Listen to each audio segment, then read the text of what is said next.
আসসালামু আলাইকুম বন্ধুরা। আজকে আমি আপনাদের সাথে আমার ছাদ বাগানের গল্প শেয়ার করব। শীতের শুরুতে আমাদের স্থানীয় বাজারটির নাম হচ্ছে পুঠিয়া বাজার।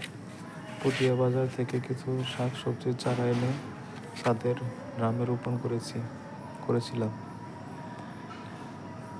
সেগুলোর মধ্যে ছিল টমেটো, বাঁধাকপি, ফুলকপি, কাঁচামরিচের চারা এবং একটি লেবু গাছ।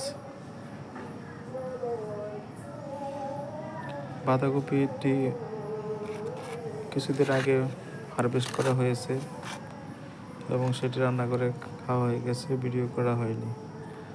বাঁধাকপিটি আজকে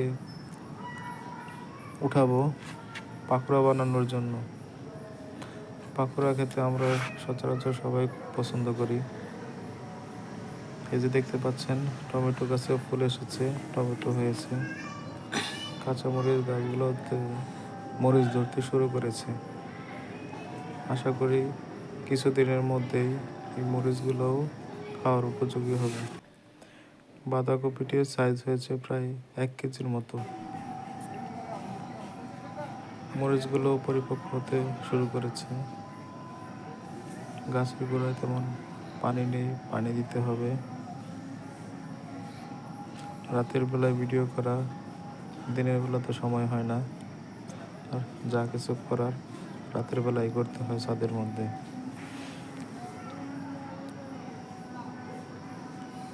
এখন দেখতে গেছেন লেবু গাছ। লেবু গাছের মধ্যে লেবু হয়েছে। আলহামদুলিল্লাহ 7-8টা মতো লেবু আছে গাছের মধ্যে। সবসময় থাকবে ইনশাল্লাহ।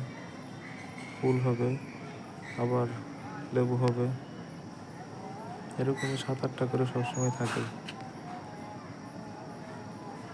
বাড়িতে একটা লেবু গাছ থাকলে আর লেবু কেনার প্রয়োজন হয় না।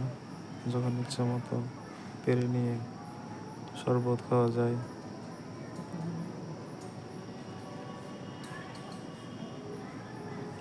যা আমাদের স্বাস্থ্যের জন্য খুবই উপকারী। লেবুতে থাকে প্রচুর পরিমাণে ভিটামিন সি, যা আমাদের রোগ প্রতিরোধ ক্ষমতা বাড়ায়।